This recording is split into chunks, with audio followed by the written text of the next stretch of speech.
Welcome back everyone. Welcome to civil service study practice set number ये 153 है। UPPSC PCS के लिए test series चल रही है। तो प्रैक्टिस करेंगे इसमें हम जीएस के प्रश्नों पर और साथ ही इसमें प्रश्न करंट अफेयर्स के भी होंगे। तो चलिए स्टार्ट करते हैं। इस टेस्ट सीरीज़ की प्लेलिस्ट बना रखी है, वहाँ पर आप टेस्ट नंबर 1 से लेकर 153 या उससे आगे जो भी नया टेस्ट आएगा वहाँ तक पहुँच सकते हैं।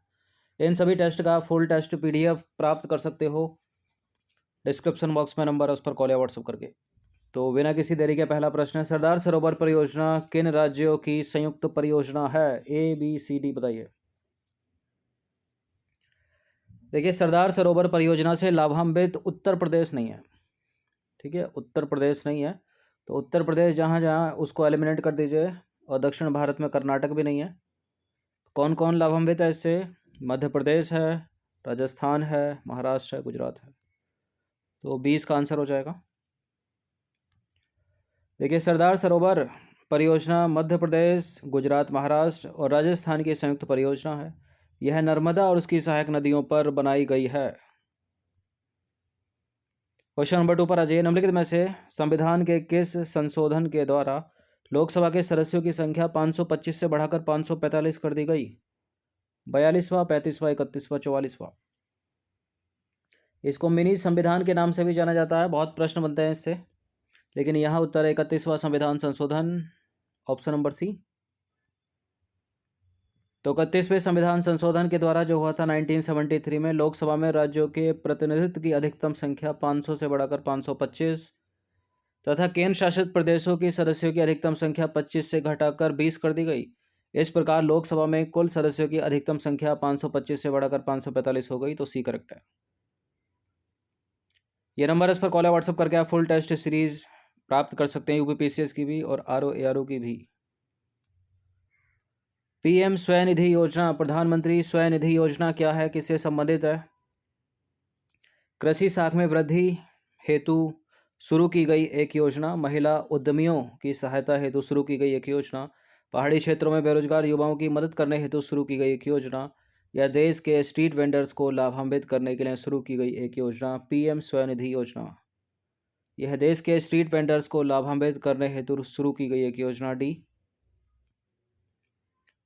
देखिए, देश के स्ट्रीट वेंडर्स को लाभान्वित करने हेतु पीएम स्वनिधि योजना की शुरुआत की गई। इस योजना के माध्यम से विभिन्न क्षेत्रों और पृष्ठभूमि के 50 लाख से अधिक लोगों को प्रत्यक्ष रूप से लाभ प्राप्त होगा।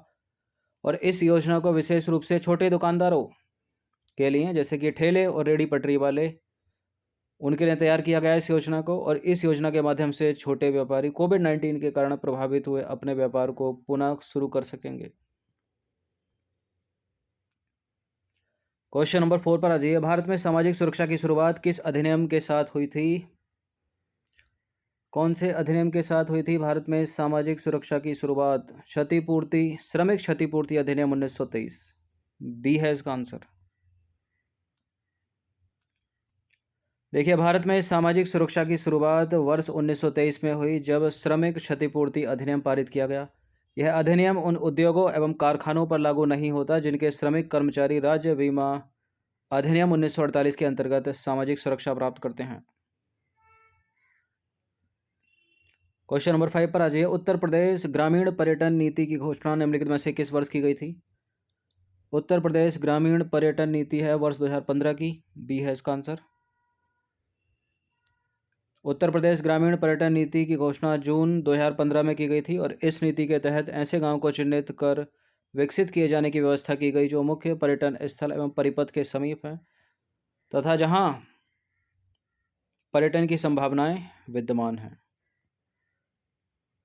क्वेश्चन नंबर 6 पर आ जाइए। उष्णकटिबंधीय महासागरीय क्षेत्रों में पाए जाने वाले पूर्व पश्चिम वायुमंडलीय परिसंचरण को प्रशांत महासागर में सामान्यतः क्या कहा जाता है? La Nina, El, Walker cell या फिर मेडन जूलियन ऑसिलेशन? ज्योग्राफी का प्रश्न है ये, और इसका उत्तर है ऑप्शन नंबर बी, बाकर सेल। देखिए, उष्णकटिबंधीय महासागरीय क्षेत्रों में पाए जाने वाले पूर्व पश्चिम वायुमंडलीय परिसंचरण को प्रशांत महासागर में सामान्यतः बाकर सेल कहा जाता है। बाकर सेल जो है दक्षिणी दोलन से संबंधित है तथा इसकी तीव्रता दक्षिणी दोलन सूचकांक के अनुसार घटती बढ़ती रहती है। तो भी करेक्ट है। क्वेश्चन नंबर 7 पर आ जाइए। इस तरह के प्रश्न पूछे जाते हैं। इंटांकी राष्ट्रीय उद्यान निम्नलिखित में से किस राज्य में स्थित है? एक आधा राष्ट्रीय उद्यान जो पूछ लिया जाएगा। इंटांकी ये है नागालैंड का, ये है इसका आंसर। देखिए इंटांकी राष्ट्रीय उद्यान नागालैंड में स्थित है और इसे राष्ट्रीय उद्यान का दर्जा देने की घोषणा वर्ष 1993 में हुई थी और वर्ष 2005 में भारत सरकार के द्वारा इसे एलिफेंट रिजर्व घोषित किया गया। क्वेश्चन नंबर 8 पर आ जाइए। भारत में प्राकृतिक चिकित्सा दिवस कब मनाया जाता है? भारत में प्राकृतिक चिकित्सा दिवस मनाया जाता है नवंबर में, लेकिन नवंबर तो सभी में कॉमन है। और नवंबर में कब? 18 नवंबर को मनाया जाता है। देखिए भारत में 5वां प्राकृतिक चिकित्सा दिवस जो है 18 नवंबर 2022 को मनाया गया। और इस वर्ष के प्राकृतिक चिकित्सा दिवस की थीम क्या थी? प्राकृतिक चिकित्सा एक एकीकृत चिकित्सा है। भारत में वर्ष 2018 से प्रत्येक वर्ष 18 नवंबर को प्राकृतिक चिकित्सा दिवस मनाया जाता है। इसी दिन महात्मा गांधी ने नेचर क्योर फाउंडेशन ट्रस्ट के आजीवन सदस्य बने थे। महात्मा गांधी ने, ठीक है, महात्मा गांधी ने नहीं, महात्मा गांधी जो है वो नेचर क्योर फाउंडेशन ट्रस्ट के आजीवन सदस्य बने थे 18 नवंबर को।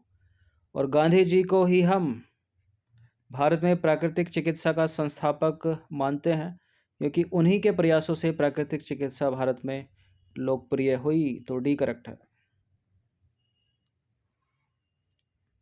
क्वेश्चन नंबर 9 पर आ जाइए। भारत में तंबाकू बोर्ड का गठन किस वर्ष किया गया था? भारत में तंबाकू बोर्ड का जो गठन है वो किया गया था 1 जनवरी 1976 को। तो भारत में तंबाकू बोर्ड का गठन 1 जनवरी 1976 को तंबाकू बोर्ड अधिनियम 1975 की धारा 4 के तहत एक वैधानिक निकाय के रूप में किया गया। और इसका मुख्यालय कहाँ पर है? इंपॉर्टेंट है, आंध्र प्रदेश के गुंटूर शहर में। क्वेश्चन नंबर 10 पर आ जाइए। वर्ष 2025 के आईसीसी महिला एक दिवसीय विश्व कप की मेजबानी कौन सा देश करेगा? कौन सा देश करेगा? भारत करेगा। देखिए वर्ष 2025 के आईसीसी महिला एक दिवसीय विश्व कप की मेजबानी भारत करेगा और मेजबान देश की चयन समिति में बीसीसीआई के तत्कालीन अध्यक्ष सौरभ गांगुली भी सम्मिलित थे। क्वेश्चन नंबर 11 पर आ जाइए। करंट अफेयर्स का प्रश्न है, गोवा में संपन्न 53वें इंटरनेशनल फिल्म फेस्टिवल 2022 में निम्नलिखित में से किस अभिनेता को Indian film personality of the year award से सम्मानित किया गया है? 53वां इंटरनेशनल फिल्म फेस्टिवल 2020 कहाँ हुआ संपन्न? गोवा में। और Indian film personality of the year award से सम्मानित किए गए हैं चिरंजीवी, ऑप्शन नंबर ए। देखिए गोवा में संपन्न हुआ 53वां इंटरनेशनल फिल्म फेस्टिवल 2022 और अभिनेता चिरंजीवी को Indian film personality of the year award से सम्मानित किया गया। और सिनेमा में उनके योगदान को देखते हुए भारत सरकार ने उन्हें तीसरे सर्वोच्च नागरिक सम्मान यानी पद्म भूषण से भी सम्मानित किया है। क्वेश्चन नंबर 12 पर आ जाइए। निम्नलिखित में से कौन संसदीय राजभाषा समिति की अध्यक्षता करता है? बताइए कौन करता है? गृह मंत्री, प्रधानमंत्री, लोकसभा का अध्यक्ष या उपाध्यक्ष? संसदीय राजभाषा समिति की अध्यक्षता की जाती है केंद्रीय गृह मंत्री के द्वारा, ऑप्शन नंबर ए है इसका आंसर। देखिए संसदीय राजभाषा समिति का गठन वर्ष 1976 में राजभाषा अधिनियम 1963 की धारा 4 के तहत किया गया और संविधान के अनुच्छेद 351 द्वारा अनिवार्य रूप से हिंदी के सक्रिय प्रचार के साथ आधिकारिक संचार में हिंदी के उपयोग की समीक्षा और प्रचार के लिए राजभाषा समिति का गठन किया गया था। और समिति का अध्यक्ष कौन होता है? केंद्रीय गृह मंत्री होता है। क्वेश्चन नंबर 13 पर आ जाइए। निम्नलिखित में से कौन भारत के सभी एटीएम को जोड़ता है? इंपॉर्टेंट है प्रश्न।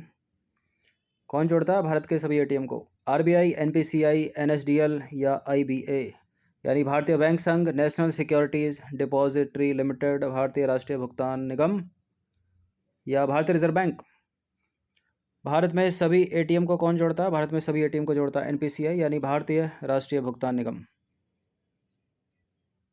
तो भारतीय राष्ट्रीय भुगतान निगम यानी एनपीसीआई भारत में सभी खुदरा भुगतानों के लिए एक छत्र संगठन है। इसे भारतीय रिजर्व बैंक और भारतीय बैंक संघ के मार्गदर्शन तथा समर्थन के साथ स्थापित किया गया था। देखिए राष्ट्रीय वित्त स्विच, साझा और परस्पर जुड़े एटीएम का भारत का सबसे बड़ा नेटवर्क है। ठीक है, भारत जो है वो सबसे बड़ा नेटवर्क है और इसका प्रबंधन भी एनपीसीआई के द्वारा किया जाता है और बदले में एनपीसीआई बैंकों से अंतर बैंक एटीएम लेन देन को संसाधित करने के लिए जो है शुल्क लेता है। क्वेश्चन नंबर 14 पर आ जाइए। यूनिफाइड पेमेंट इंटरफेस यानी यूपीआई को लागू करने के परिणाम स्वरूप प्रबल संभावना है कि ऑनलाइन भुगतान के लिए मोबाइल वॉलेट की आवश्यकता नहीं होगी। गरीब लोगों को सब्सिडी का सीधा हस्तांतरण बहुत प्रभावी हो जाएगा। एफडीआई अंतर्वाह में भारी वृद्धि होगी। डिजिटल मुद्रा लगभग 2 दशकों में भौतिक मुद्रा को पूरी तरह विस्थापित कर देगी। देखिए, यूपीआई को लागू करने के परिणाम स्वरूप प्रबल संभावना इनमें से ऑप्शन नंबर एक ही है।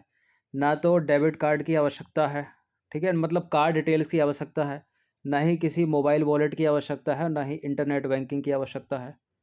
तो पहला ही करेक्ट हो जाएगा यहाँ पर।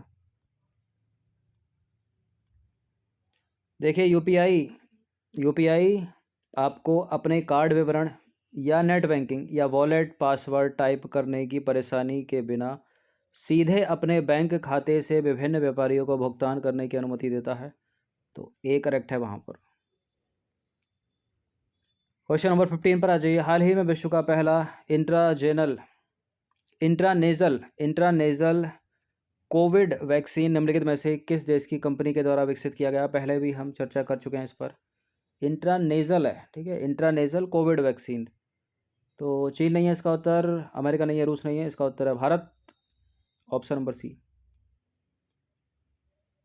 देखिए, हाल ही में भारतीय कंपनी भारत बायोटेक ने कोरोना से बचाव के लिए विश्व की पहली इंट्रानेजल कोविड वैक्सीन इनकोवैक बनाई है। केंद्रीय औषधि मानक नियंत्रण संगठन ने इस वैक्सीन को भारत में 18 वर्ष और उससे अधिक उम्र के लोगों के लिए प्रतिबंधित आपातकालीन उपयोग के लिए मंजूरी प्रदान की है। और इस वैक्सीन को उन लोगों को भी दिया जा सकता है जो पहले कोविशील्ड या कोवैक्सीन का टीका लगवा चुके हैं।